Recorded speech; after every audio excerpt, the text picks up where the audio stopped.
So hello guys, welcome to the evening. It's Wednesday, right? Yeah, it's Wednesday. I think Tuesday. My bad. Welcome to Tuesday's an insane Endgame. I don't exactly remember the exact name of this. Insane in the Endgame. Yeah, exactly. So as the title suggests, we're gonna be talking about endgames, and in this 1 hour or something class, I will mostly be talking about Rook endgames, but not only about that, we'll also about what should be the thinking in the endgames and what is the how to transition sometimes from different endgames to Rook endgames. Let's say whatever let's say rooks and knights and bishops, and basically how you can trade off them and to get to your favorable rook endgame, for instance, or with heavy queens, with heavy pieces like queens and rooks. So you can trade, let's say, queen and a rook, and then get to the endgame, rook endgame, and make sure it's favorable. So, but before that, I want to start with simple study, and in this simple study, it's white to play. I think many people know this study, but anyway, it's very instructive. So if you guys are following, I will give you maybe like a minute to think about it, and then I'm gonna show the solution. It's very instructive in my opinion, and shows how much precision is required in rook endgames. And there is a saying basically that all rook endgames are drawn. Well, that's sort of not. It's interesting thought, but it's definitely not true, because some of them are winning. Many of them are drawn, but like many of them are also winning. So it's a very subtle, and it's a very fine line between that. So the solution to this puzzle is of course c7. White needs to push the pawn, and right now black has to give lots of checks in order to try to stop this pawn and ideally get to the c file. So rook d6, king b7 is met by rook d7. So this is wrong. Now it's a draw. Therefore, white has to go king b5, rook d5, king b4, rook d4, and go down the board. King b3, rook d3, king c2, and now rook d4 is a very tricky move.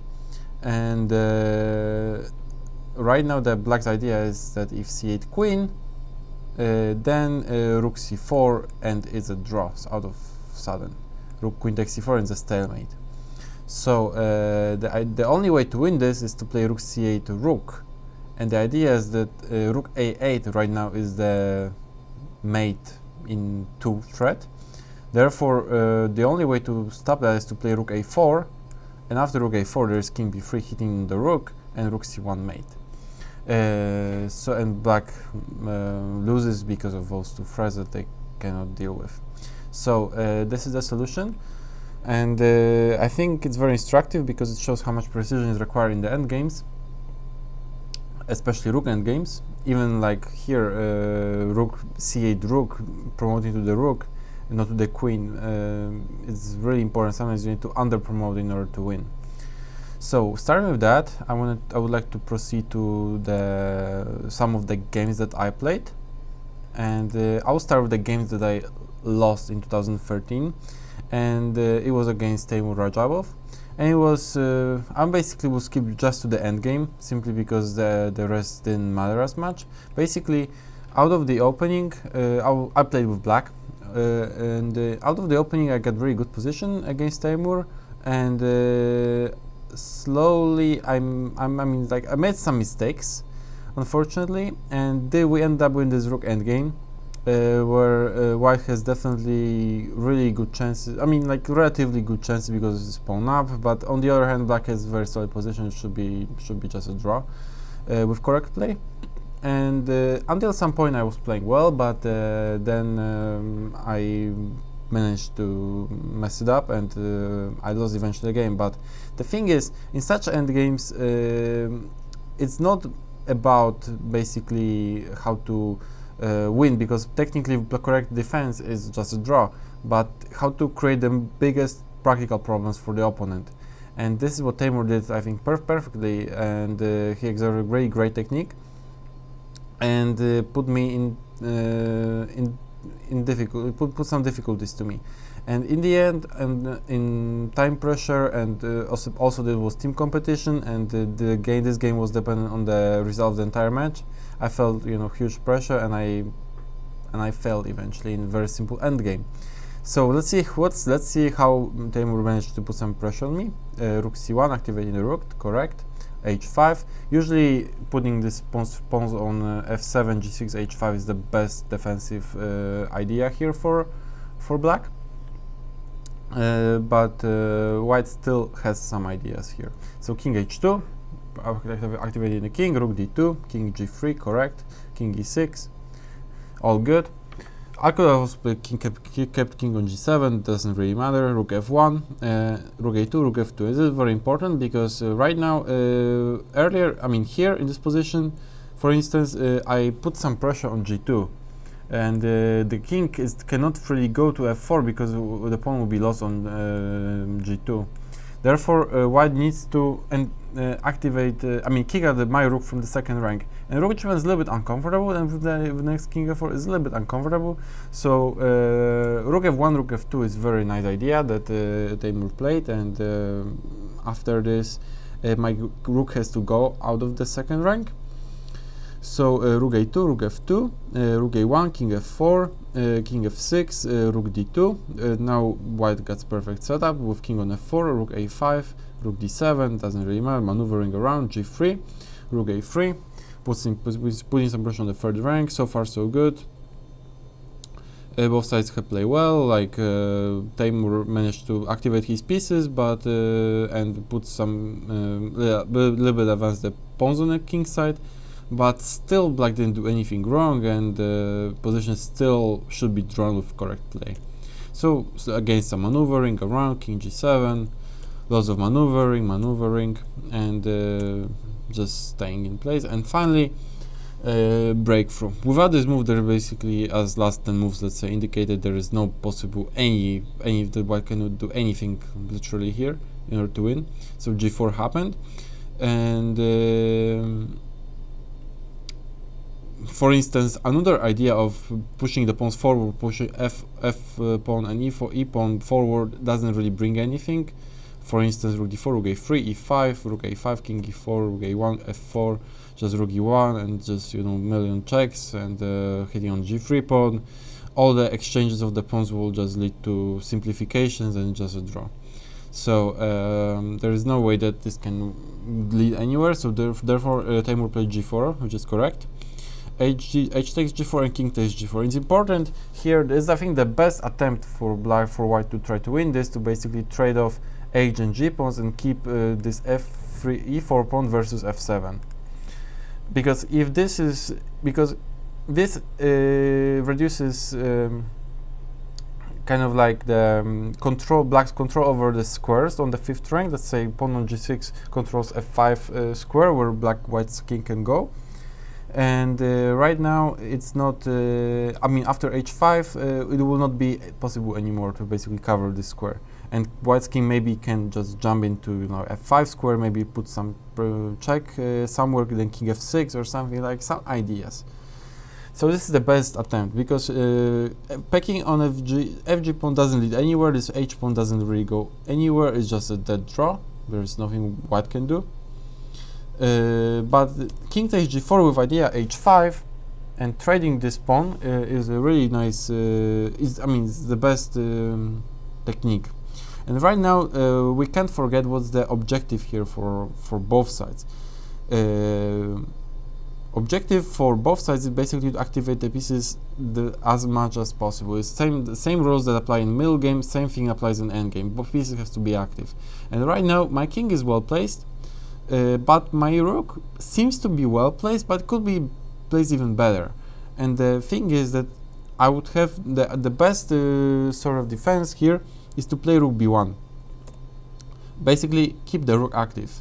And there are lots of checks available from the back rank, rook g1, and maybe, for instance, if white goes rook a5, then maybe rook g1, king f4, rook h1 is possible, harassing the h4 pawn. which is not and it's not clear how white can continue. And let's say if h5, then still there are lots of checks available. Also keeping rook behind the pawns stops them from moving forward. King g7, let's say king f5, okay, but like still we keep the rook active behind the pawns. f4, rook h1, for instance, available checks from h5, for instance, e5, just rook a1. There is no breakthrough really possible. And rook c7, let's say we can keep also rook on the 5th rank, which is possible because stopping e6 in any case. And there is no any possible breakthrough in my opinion. The only possible breakthrough that could be basically is through a6, but with the rook on the 5th rank is basically impossible. So therefore the game is just drawn. And the only idea that I can think of here for white is to play king g5 or something like this, rook b5 and rook e7, let's say, trying to prepare f5. But this doesn't lead anywhere because after f5 there is even rook takes e5, so it's just a draw. Rook takes e5 just to show. f6 is just dead draw. King f7, f6, of course, king f8, and it's just a dead draw. Therefore, this was the best defense. And king f6 is move. It's okay, it doesn't spoil anything, but it's a little bit move in the wrong direction here. That's why I don't really like it, and I wasted some tempis with this king, as we will see in the next couple of moves. As I say, I was here under big pressure, and because the match was 1.5, 1.5, and I had to make a draw in this world game. Again, playing against Radjabov such endgame is not an easy task. How from psychological perspective rather than chess perspective, because of course the draw, but like you still need to make this draw, so it's kind of tricky. So h5, g takes h5, rook takes h5. Again, rook b1 was the best defense. Activate the rook and attack from e1, f1, maybe g1 with checks. This is the correct square for the rook, basically, like on the 1st rank. I played king e6, which is okay, but it's not so accurate. And right now f4 happened, and this would never have happened if I kept my rook on b1. For instance, if I played this rook b1, f4, then I can, for instance, give millions of checks from behind here. King f3, rook f1, just king e3, rook e1, doesn't matter. King d4, I can still keep checking. And right now I can still keep checking. I can basically start playing rook f1 or something like this. It's very, very, very, very little for white that white can do. It's most likely just a draw. So this was the best defense. But I played this king e6 move, which is okay. It doesn't spoil anything. It's still draw. f4, f6, but it's a little bit tricky. And right now Teimour played f5, king f7, rook a7, king g8. And as you can see in this position, white's rook is on the 7th rank. My king is cut on the 7th rank because of that. And there is some sudden idea of king h5, which he played, and coming to g6 and attacking this taking basically the f6 pawn. And suddenly there are some practical difficulties. And yes, it's still a draw, obviously, with the correct play. So I took rook takes e4, king g6, rook g4 check, king f6, and rook b4, and this was correct. And this is theoretically drawn endgame, and this is what I want to talk about. This rook endgame is theoretically drawn, but as you guys can see, even grandmasters can lose it if they are put under some pressure or being short on time. There are various factors that can affect this. But what I want to talk about is how to make draw here with black, and what kind of traps white may have up in the sleeve that can pull, and which is exactly the trap that I fell into in this game. So let's say if king g6, rook g4 is a draw, but rook a8, king h7. Okay, before we get there, before we go to this endgame, I wanted to briefly just play some stupid move here with white. King g5, let's say king f8, rook c7, and rook b6. I want to talk about this endgame because this is very similar, and this is also theoretical draw, and this is Philidor position. And the idea is that if white pushes the pawn, then basically rook comes from behind, rook b1, king g6, and rook g1 check. And basically it's just a draw, king f5, king rook f1, and there is nothing white can do to run away from checks. and otherwise, if not f6, there is no possible improvement here for white. So this is another theoretical position that I wanted to kind of like, by the way, show. Rook a8.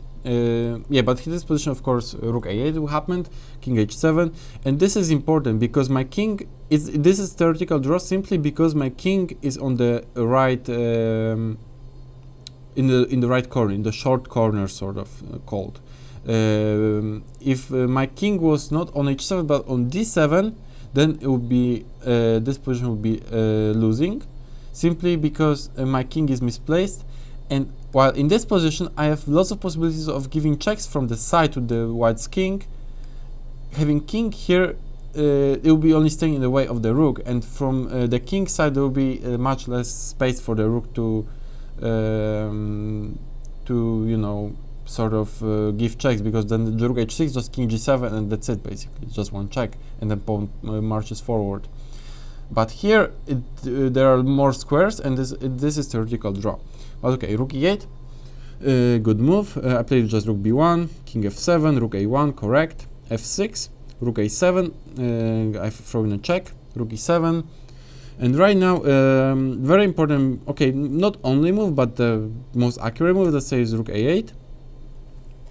Basically, just keeping the rook on the 8th rank and stopping white's king from entering the 8th rank. This was accurate defense, was the best. Also, rook a1 was making a draw. It was a little bit more complicated, but and f7, king f6 is just also a draw, which is maybe surprising, but there is no improvement possible for white. Let's say rook e8, then rook a7 is just hitting on f7, and there is not possible to play rook d7 because rook a8 and actually black wins.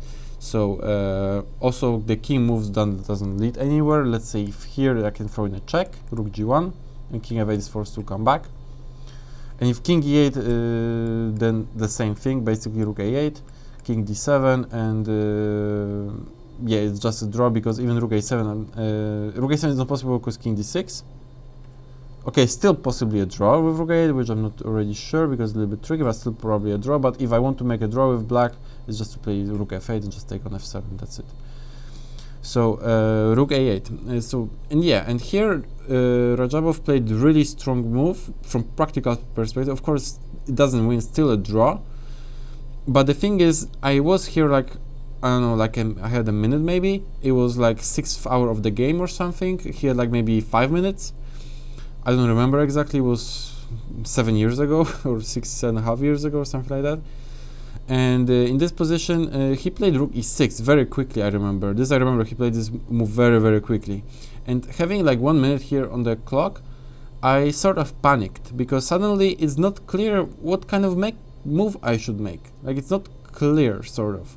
There are many possibilities, but like, you know, I don't really want to go rook a1 because then just, you know, king will go to the back rank and f7, and that's it.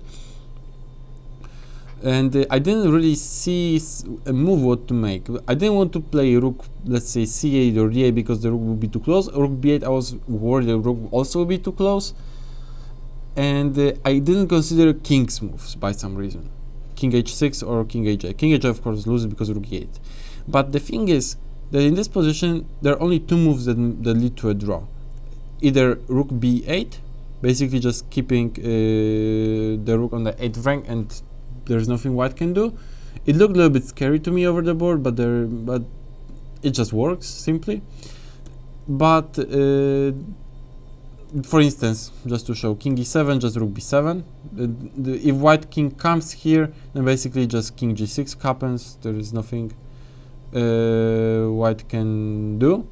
Actually, hold on. If here, sorry, not check. This would be my mistake because now king f8 and white wins. But here king g6 happens. That's the idea. And f7, king g7. That's the idea, obviously.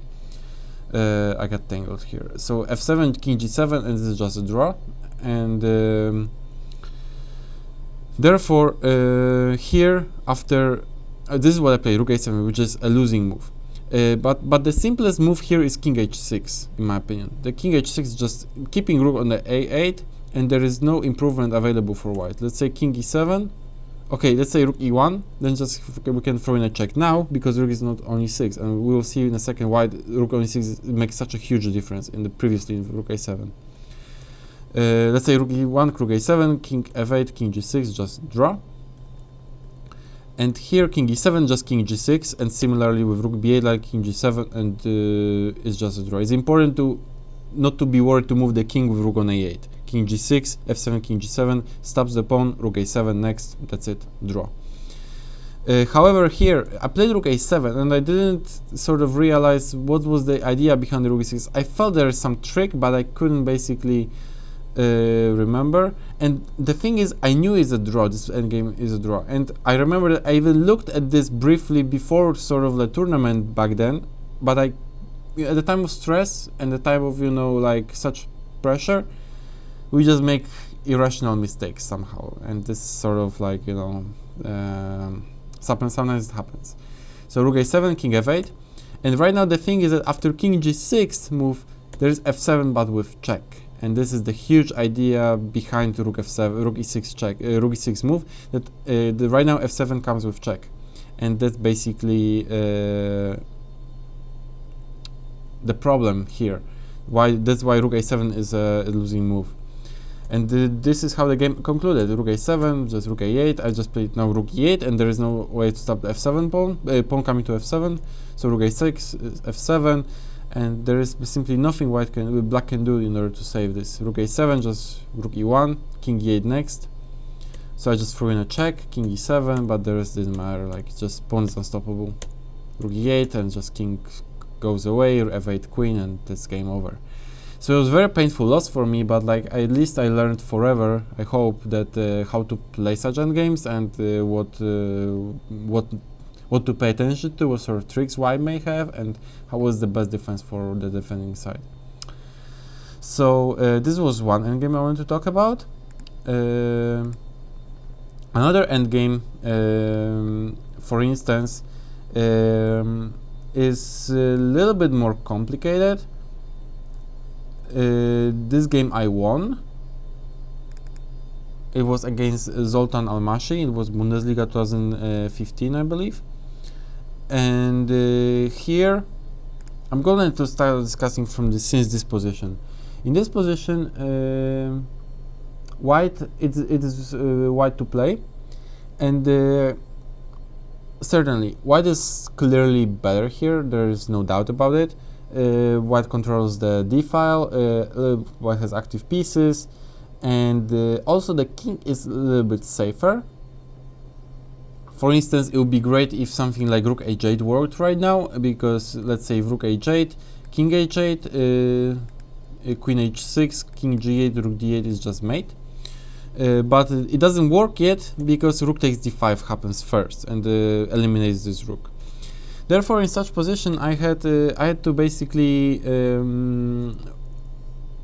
I couldn't see how to immediately improve my position, how to kind of get some huge advantage or something.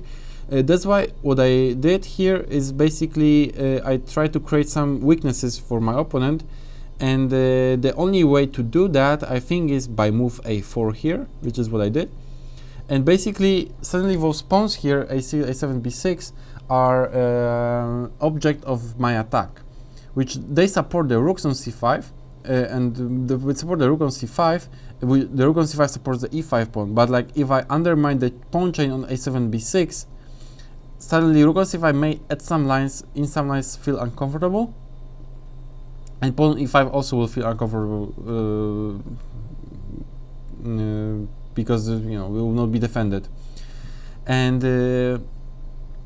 it actually is hard to come up with the move for black here, because for instance, if black plays queen e6, suddenly there are huge problems on the king. Rook d6, let's say queen f5, if back, then rook h8 suddenly, and the same idea as earlier what I mentioned, queen h6, rook d8, and it just wins. Here rook d6, king e7, queen e7 for instance, queen d2, again renewing the threat of rook h8, maybe at some point. Maybe not yet because the rook will be hanging, but also there is rook d7, maybe the rook h at some point still remains sometimes a threat, but mostly, I should take this away, rook d7 is the big idea, or this rook, not really sure which one, but like with such control over the d file, white clearly has huge advantage, and it's only probably a matter of time when blacks will start dropping some material here. So it's not so easy. Therefore, my opponent tried to defend by trading one pair of rooks. Rook takes d5, rook takes d5, but this gives me huge control over the 5th rank, and considering that I played already a4, I will have next move a5. And I will undermine those pawns a7, b6. So rook e7, a5, I create second weakness, and rook e6 was a good defense. And right now, I've had some options here, and I decided to go for the most straightforward one. And especially, even though it was move number 37, and I still had, like, I remember, like 15 minutes or something like this, I saw that I think I can simply just grab this pawn here on a7, because I calculated the line in which I can take this pawn. But the thing is, it's maybe not so easy, but from practical perspective, it's anyway, you know, like, alright to take this pawn. Another possibility was a6, but I didn't really see a follow-up after this, because black's position I thought is pretty solid, so I, you know, when I had an option of grabbing the pawn, I just decided to do it. So rook d7, and here we got basically nearly by force to the rook endgame.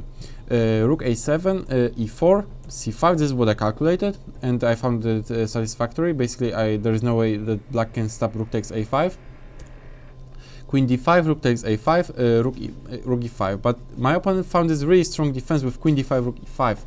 And suddenly it's not so easy for me to follow, like right now, I mean, to push those pawns. Even though I'm 2 pawns up, I'm 1 pawn up, but I have 2 connected, almost connected pass pawn, because they are B and C files, but they're not connected yet. I didn't play before yet, but anyway, they seem to be very strong.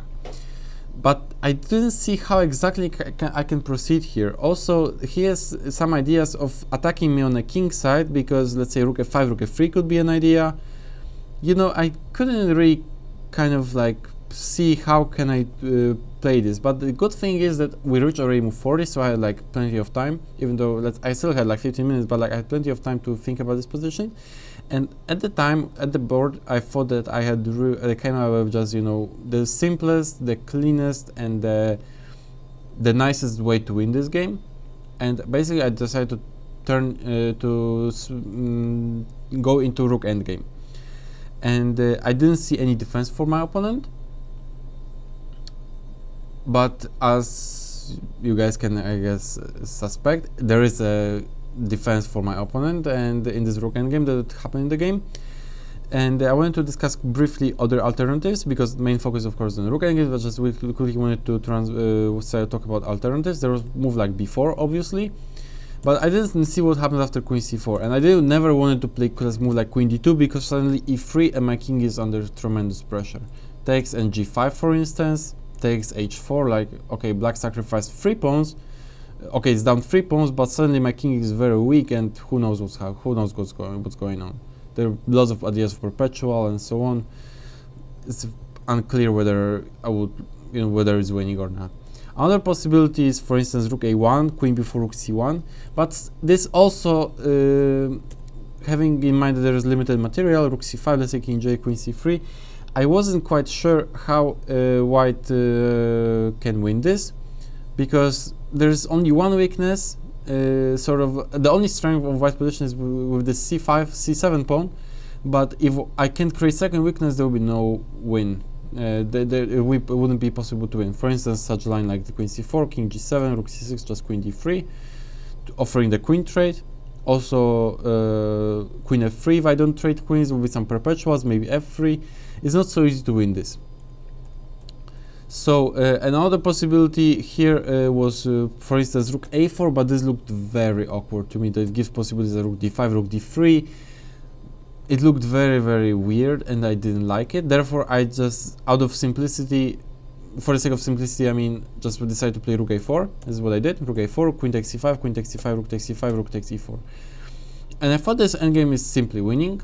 simply because my rook is not on b4, but my rook is on e3. And I'm defending this b3 pawn from the side, and then I bring my king to the pawn, and I simply start marching with this pawn, and there is nothing what black could do. That's what I thought. And I calculated some lines here, and in my opinion, at the time, it was all correct. And actually, I thought about it like this for quite a bit, that this was just really strong. I remember my teammates also coming to me after the game. It was a really nice idea I came up with. But in reality, black has one only defense that is completely kind of like computer-like, but there is logic behind it, and this logic I wanted to discuss. Rook c3 is okay, rook e3, rook c2, king f1, trying to drive the king to the king side, queen side I mean, to the b3 pawn, rook b2, and right now my entire idea when I was playing this rook a4 and transitioning to this rook endgame was to play f4. I saw this like from far behind, and I thought that this is simply winning for white, because as you guys can see, rook protects this pawn, protects this pawn protects these pawns, everything is protected. My king is free, I thought, to go here to c1, kick the rook out, and then just start pushing this b pawn. And I didn't maybe put rook on b3 as well, and I didn't see any counterplay for my opponent, and I calculated quite a bit here, and I will show one of the lines that I calculated. But the thing is, I didn't see any defense here from my opponent. So, for instance, in the game happened king f6. I will show how the game ended, and then what black could have done different in order to save the game. So king f6, and it's already losing move. King e1, and now this is how my idea works perfectly, and that's why I'm really sort of happy that it worked, because it's a really nice idea after all. Too bad it tactically doesn't work in one of the lines, and this is the only defense. There's one defense that basically in which it doesn't work, but here it works. So king e1, and the game followed like rook c2. Other move, let's say king f5, which is logical but doesn't really solve black's problem, because king d1, let's say king g4, king c1, rook a2, and just b4 follows, and just winning, putting rook on b3, pushing the pawn, king comes, and that's it basically. There is my rook perfectly protects g3 pawn, and at best case all the pawns will be exchanged by f6 g5, but then it's still having my rook behind the pawn, and my king running supporting this pawn will be winning for white. This was the entire point. And if also rook a2, just king c1, I can start, then play b4 or something, and just winning. So here my opponent play rook c2. It's sort of like trying to put the rook in front of the pawn, but if you have to put the rook in front of the pawn when it was earlier behind the pawn, it's definitely a sign that something went wrong. So rook c8, I play just king d2, rook b8, king c3. The rest is pretty simple and straightforward, just supporting the pawn with the king, and rook covering both king side pawns and also supporting this b pawn. So rook c8, I play king b2, rook b8, and now play rook e5, restricting the king further. Idea maybe king c3, king d4, I mean king c3 b4, and if king c3, rook c8, king d4, rook d8, I can play king c4, rook c8, and rook c5. For instance, let's say some random move. Let's say this,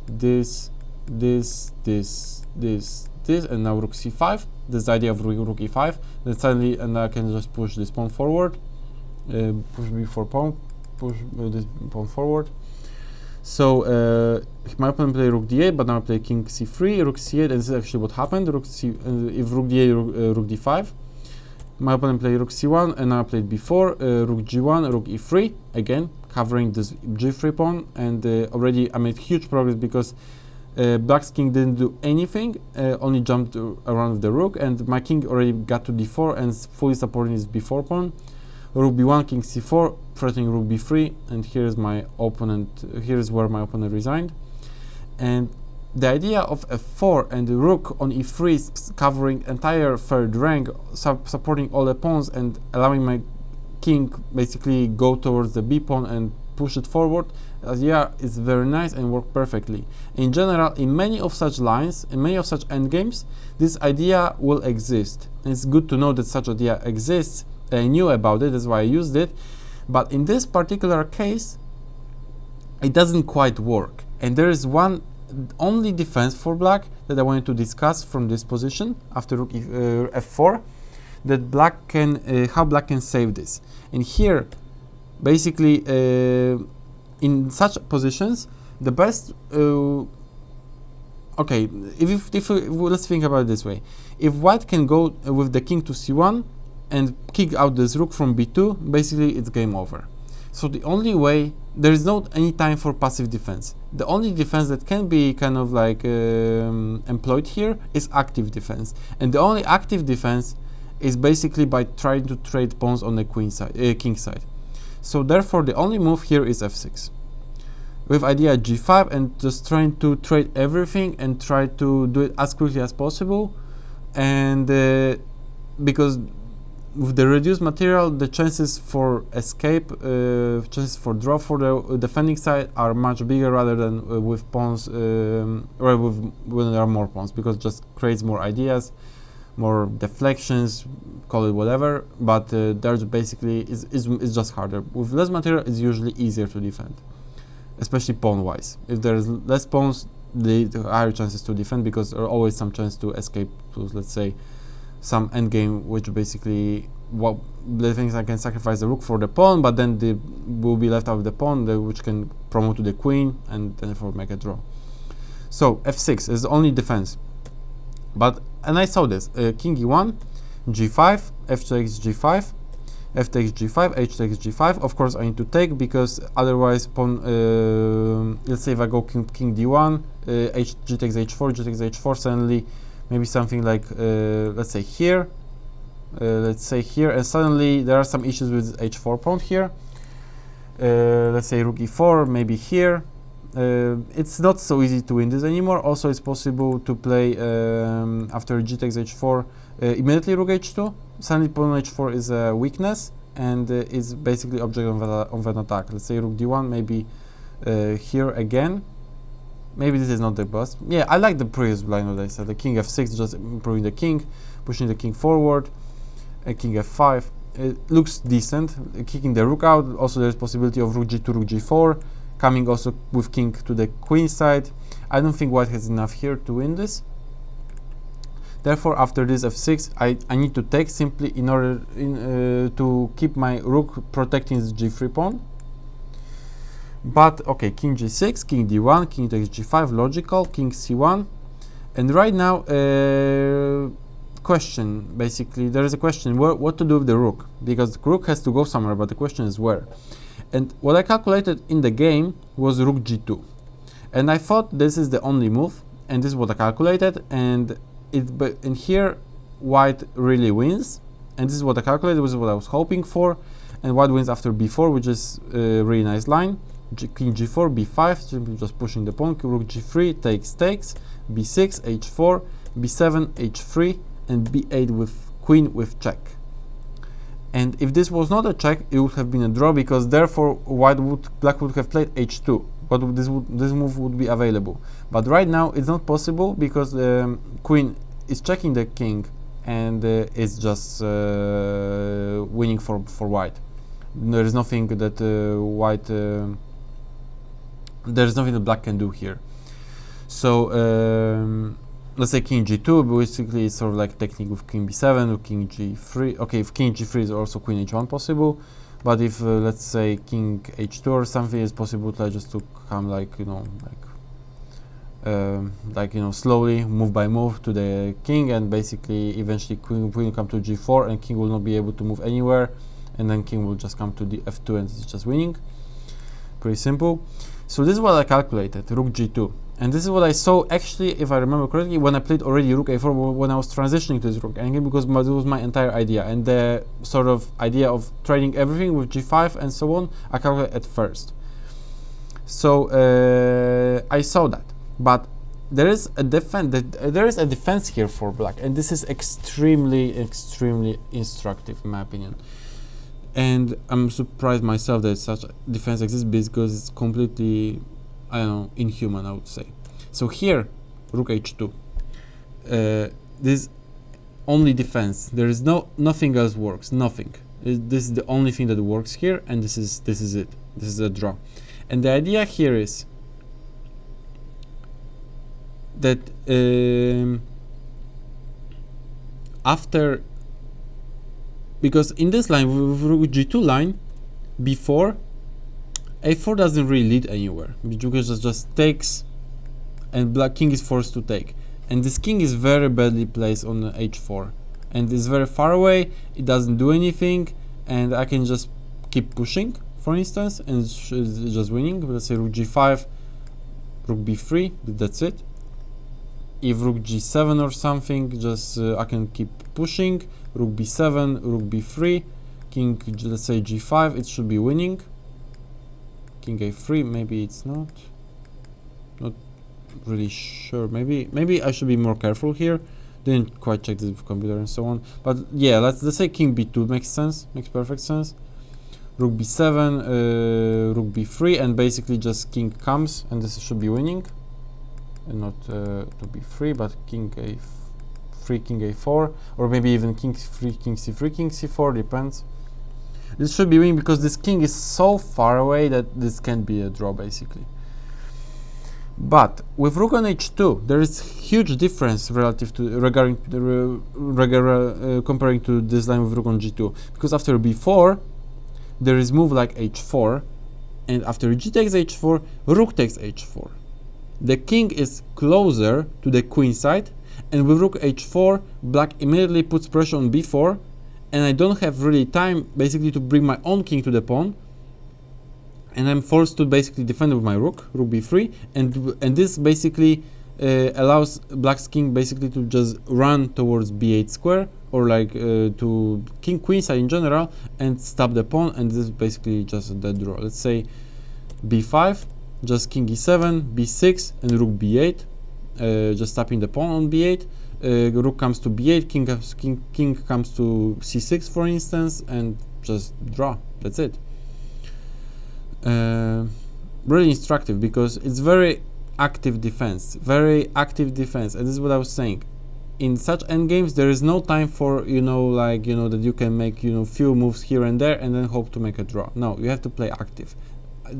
In such games, you just have to defend actively. So rook takes h4, hitting on b4, and this is it basically. Because if rook b3, king f6, I was thinking also maybe king b2, but then just king is very close, and this is just a draw. King is right there, and it's theoretical draw, and there is nothing white can do.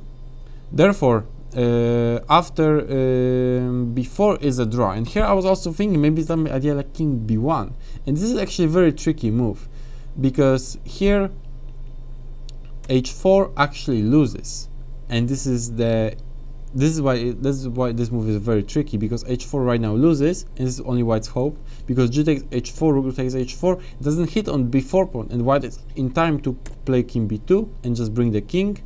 White's king is cut on the e file because of this rook on the e file, and this is just game over. It's simply winning. This pawn b pawn can be stopped. But h4 is of course not necessary, and black has many moves that can play, and it's just a draw. Let's say even move like king f5, just bring a little bit closer to the queen side, and if only b4 happens, then h4, and it's just that draw with the same idea. And without b4, white cannot do anything. Let's say if rook goes, let's say here, already king e4 is possible, or king e5 is possible, king c1 back, king g5 back at least, so it's just that draw here. So I found this defense with rook h2, h4, rook takes h4 extremely instructive and very resourceful, because you just need to, while defending, you just need to play actively in such endgames. Especially when opponent, stronger, superior side right now, has defended everything. The only way to try to defend this is to play actively by trying to create active counterplay. and this is the only way. There is nothing else that works. And what happens after with passive defense king f6? This is what happens. This is how I won the game against Zoltan Almasi, which I was really happy to win, but I wouldn't do that if he found this f6 and then rook h2, which is crazy. So yeah, this is another game I want to show, and I hope that it was instructive. Let's save it.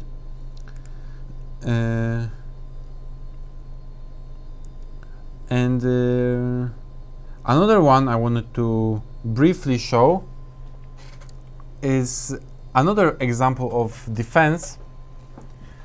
Another example of defense that I played long time ago in Biel in Switzerland. It was open tournament, and I played against Adhiban, Baskaran Adhiban from India, Grandmaster from India. And in this game, I mean, I played with black, and my opening went really bad. Like, I got terrible position of the opening.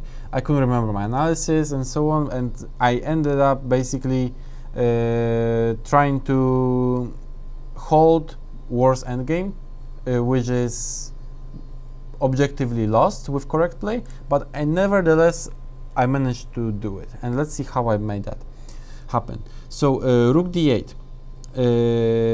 Yeah, basically your last two moves, b3, threatening a4, and I didn't see a way how to defend this bishop, because a3, I mean a5, a4, bishop a6 looks just so awful with this bishop on a6. So I didn't want to do that, because those three pawns are so powerful that by playing, let's say, a5 here, a4, bishop a6, I mean, this can't work. This can never work. Even just d6, just crushing, just completely crushing. So I decided to play actively. Rook d8, hit on d5 pawn, and a4, and yes, my bishop is lost. But the question is, and position in general is lost. There is no doubts about this. The white is completely winning here, taking the bishop back and having active rooks. Basically, there is nothing black can do from, let's say, computer perspective, because computer is just completely winning for white, and it is. But over the board is not so simple, and I think that I came up with the best practical defense that I could come up with. And again, I was solely relying here on activity of pieces, activity of my rooks, activity sort of my king, maybe not as much as king, but like rooks, and trying to basically, but most importantly, trying to, at least attempting to control activity of his rooks. For instance, the most kind of like natural move here to play is rook takes d5. Certainly, you just, you take the pawn, a takes b5, a takes b5. Yes, we are still pawn down, but maybe you have some chances. We activate our rook, yes, but there is big problem with this, and I realized it during the game, because here c6, simple c6, b takes c6, rook takes c6, and white's rooks are much more active than mine. There are possibilities of rook c7 next, maybe e7, rook c8, maybe rook c8, rook c7. There are so many ideas with this active rook on c6 that basically it's just completely lost. There is no defense for black, and there are also ideas, maybe rook c7, rook a1 sometimes. If the rook from d5 goes somewhere, possible idea to checkmate on the back rank. So with active rook on c6, there is basically nothing that black can do here, and I realized it. So therefore, I played very strange move, but nevertheless, the only chance that I saw during the game, bishop c6, putting the bishop under the pawn, and white can certainly take it. But which is funny, what is even strong here, another move that is strong here is d6. It's not as strong as d takes c6, but also possible, which means how good white's position is that even d6 is possible. Just you can ignore this bishop and just keep those pawns on e6, d6, which is, sort of funny, because however, I don't think it is easy to win this, but it's still possible. I remember checking the computer, it was giving some big advantage still. But okay, d takes c6 is of course the most correct move. and objectively the best move. B takes c6. But here we got this position, and in contrast to the previous position after rook takes d5 and a takes b5, a takes b5, right now those two pawns try to restrict white's pawns. It's sort of 3 versus 2, but they're sort of restricted. This pawn on e6 is also sort of stopped by my king on e8, hopefully getting to e7. And also white's rook on c3 is not getting anywhere to c7 because it can't. My opponent will try definitely, and this will happen in the game, but it's not coming there yet. And my rook, on the other hand, is on the d file, and I will try to basically activate rook d5, maybe rook d2, maybe rook d4. I have some squares for my rook where I can put it in order to activate it, and there are some chances definitely for me to, if white messes up something, it's definitely there. I'll have some chances. Let's say even rook c4, I may play maybe a5. Suddenly this pawn chain is not, because idea is rook b4 obviously, try to activate here. I can play a5 and suddenly this rook is not getting there. There are some tricks here that I can sort of use in order to try to save this game. And here my opponent played rook g3, which is correct, attacking this g6 pawn, g7 pawn, forcing me to play g6, rook h3, provoking another weakness, very correct technique, h5. And right now, sort of my opponent focused on this rook h3, and just sort of continue with the same pattern of attacking my pawns and play g4. And surprisingly, I am not sure anymore if this is a win anymore after g4, because it's surprising. I'm 2 pawns down, and he seems like my opponent still has initiative here, and it seems like it should be winning, but it may be not anymore. And it's really surprising, but this is the way it is. And that's why this idea of bishop c6 was creating the biggest practical problems, because here white is winning, but after only one idea, in my opinion. Maybe there is more, but like the cleanest idea that he would have to play and find, which is certainly not sort of like intuitive. e7 is winning, and this idea behind e7 is not just to push the pawn forward, they can basically drop or something, but the main idea here is that after, let's say, some move like rook d5 before, white's idea is to play rook e3 and then rook e6, and those pawns on the 6th rank are basically falling. There is nothing I can do to stop this from happening. Just rook e3, rook e6, just game over. I am just dropping all the pawns and this is it. But same thing would have happened if I just played in earlier rook takes d5 and go for this position with the rook on c6. In general, white needs to activate the rook, and the way to activate the rook is through rook e3, rook e6, which is not easy to find over the board, because usually e7 you want to push e7 just to promote, but you are not promoting anywhere because my king is on e8. So what's the point of playing e7? Therefore you want to activate in some other pattern, other way, let's say through g4, and this is what my opponent did. So it creates the best practical chances in my defense. And here my opponent played g4, which is a mistake, and suddenly after rook d5 it's not easy anymore. G takes h5. And why it's not easy? Because I'm waiting on c5, and if before, suddenly all those pawns are maybe a little bit weak. a5 is possible, also rook d4 is possible. Suddenly there are weaknesses in white's camp that I can actually attack.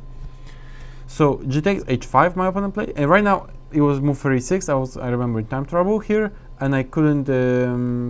I made a mistake because I played rook g5, but my opponent also didn't figure it out. I was supposed to play immediately rook h5, g takes h5, which basically is nearly the same thing that happened in the game. Only the difference is king on g1, which is, I think, irrelevant. Because after rook g5, he could have played rook g3, and this is very also hard to understand. But the idea is, I thought when I'm playing rook g5 that after rook g3 I can, I guess, keep both rooks on the board, but and try to create some chances. But the thing is, after b4 and white rooks are more active actually than mine, and with being 2 pawns up, creating maybe some ideas like rook d3, e7, rook d8, there is nothing I can do. Let's say rook h4, e7 with idea rook d3, rook d8. It's basically game over. So I have to play rook f4, and then I just drop on pawn on g6. Then it comes to c6. Basically, it's just winning for white. So and rook g3 I didn't really want, because just improved version of the entire thing for white, because pawn h5 is a weakness, and this is just lost in my opinion. Just king e7, just a5, which is also not easy move, but basically similar idea to what previously I showed with in the game against Almasi, that here maybe rook e4 comes, protecting all the pawns, and the king just comes here, and that's basically sort of like to be some sort of Zugzwang at some point. Also rook d4, rook d6 idea, just trying to enter again 6th rank. The critical idea is of course the 6th rank here for white to win. But okay, my opponent, I was lucky here. My opponent didn't spot it. He played king h1, and here we got this endgame, which is basically I think drawn, because there is no way white can stop rook f3 or rook f5 and hitting those pawns. You can stop one, but you cannot stop the other. So let's say king g2, rook f5, king g3, a5 for instance. We don't have to take it on the c5, doesn't run anyway. First, better to stop blockade on the queen side, bring the king, and then take the pawn, and suddenly is activate my rook, and you know pawn e6 is blocked. I have active rook. I'm maybe playing c5, c4 next, and it just seems like a draw. At least looks like it to me. So it's not so easy for white to do anything here anymore.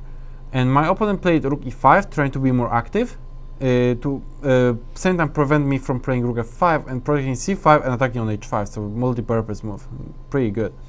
But on the other hand, it allows rook f3, and I'm attacking right now this b3 pawn, and there is nothing white can do to stop this. You know, to save this pawn. Let's say if b4, for instance, I can play rook f4, for instance. I'm still gonna get this pawn. And after rook takes h5, rook takes b3. And here, I remember I wasn't sure whether it's a draw or not, but I felt like I have pretty good chances because of activity of my rook and the fact that his pawns are kind of like loose. None of them are connected, all of them are sort of loose. I can attack them, and the most important thing, his king is still on h1. It's still on the first rank. That's why I think that even if it was on g1, it wouldn't make any difference. As long as it's not, let's say, on e5 or d6, it should be a draw.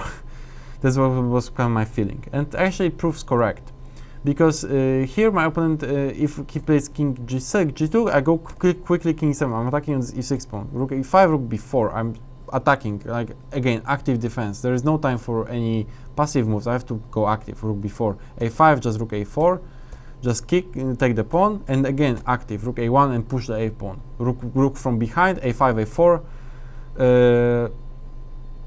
Should be a draw. Should be a draw. h5, let's say a5, rook e4. Let's say just start giving checks. It's not easy anymore to win this. It should be a draw if correct play. That's why I think rook h7 was the best try. Basically trying to keep my king cut on the 7th rank as well. Same like as his king is on the 1st rank, my king will be on back rank as well. So this is the best, I think, defense. And let's say rook e3, rook a7, rook takes e6, rook takes a6, taking the pawn. But now king d7, rook a7, king c8. Still, my king is cut on the back rank.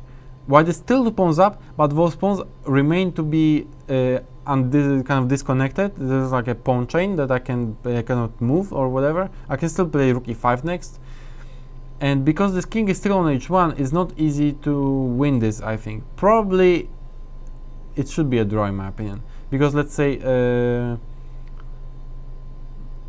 rook g7 or rook f7, doesn't really matter. Rook e5, king g2, rook takes c5, h4, rook d5, and I start pushing my pawn. If this king was already on g4 or something, then maybe h5 would be possible. But right now, with my rook on d5 is still, let's say, protecting from the pawn, h4 pawn, marching forward. And if rook g5, I think there could be some idea like rook d4 maybe, hitting both pawns, which is already not so easy to win.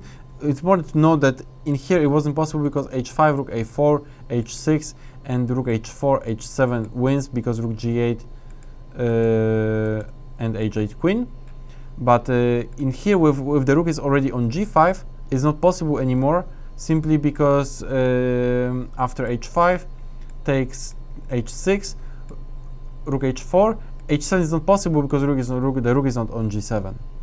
So this is a draw, therefore. So yeah, I was thinking that here rook g7, this rook d5, maybe c5. Of course, I didn't see it over the board. This was my after the game analysis. But like c5, c4, and basically black definitely has some chances to save it. Especially it's so limited material. As like I said in the previous example, with the limited material, the chances for survival like increase sort of exponentially. Like really, there are like if black defensive side can trade pieces, trade pawns, simplify the position. There are lots of positions that are basically hard to win because there is little material left on the board. So this is a good idea to remember while defending. Let's say here king f3 is just c5, yeah, and then c4, c3, hoping to push the pawn forward. If the rook plays some rook g4 or something, I can activate my king as well. Possibly white still has some chances, not saying that not only white of course pushing for a win, but with correct play black I think should save it. So it was the best attempt here, but after rook h8 suddenly my opponent, what my opponent played is not a win anymore. I think he wanted to be more forceful. Let's say rook h8, king e7, rook c8 trying to hit on c6, but it's not working anymore. Right now rook a3, rook takes, and this is just a draw. Rook c7, it was nice trick. Rook c6 would have led to basically similar position as in the game. But rook c7 was a nice trick because right now I can't take because rook takes c6, king d5, rook a6, king c5, and king g2, and this is winning. With two pawns here, this is winning. I can't. With black here, same time save myself from controlling marching both of the pawns. It's just impossible. There's too many threats, too many ideas what black has to control. To save it is impossible to make a draw here. Therefore, I played king f6, which was very accurate. And this is actually the end of the game because the rest is pretty simple. Rook takes c6, rook a4, rook king g2, rook c4. I'm basically attacking those pawns again, and I'm again going for active counterplay, a5, a4, and a3, and deflecting the rook. Then taking c5, e6 pawns, and we will be left out with the h pawn only, and this is just that draw. And so this is how the game ended, and I managed to save this game after really big fight and struggling to make a draw, but I at last made it. So king g3, a5, let's see how the game ended. h4, a4, h5, rook c3, king g4, rook c4. This is always to find some checks like that. King g3, rook c3, king f4, just okay. Now a3, h6, a2, finally rook a6 is forced. Again check, just to kick the king out to the third rank. King g3, okay, another check just to make sure that king even goes further. King f3, but okay, I just decided finally to just take the pawn. Didn't want to make it complicated, just took the pawn, another one, and there is nothing that white can do. It's just too little material. Pawn on h6 is an only pawn, and my king on e6 is very close to this pawn. So this is basically it. He played rook a7, rook h2 would have been met by rook c8, and then king comes to very quickly. There is no, I can just play king f7, more accurate. And if here I can even go king g8, for instance. Okay, also I can give check, rook c5, which is a draw. Anything makes a draw here. So my opponent played rook a7, I played king f6, h7, and now rook h5. And right now, okay, only important thing not to play king g6 because rook a6 wins. But just rook h1, keep the rook behind the pawn. Now king g6, and this is just a draw. So this is how the game ended. Some people may say I was lucky. I would agree with that to some extent, but also I think I demonstrated the best practical resources that I could have found in the position, and I put the most practical problems as I could only to my opponent, and it worked out. But the most important sort of like takeouts from this game is active defense and controlling activity of your opponent as well. So yeah, that's all I have, I think, for today, for the Rook Endgames, and I hope it was instructive, and I will see you guys next time. Thank you, bye.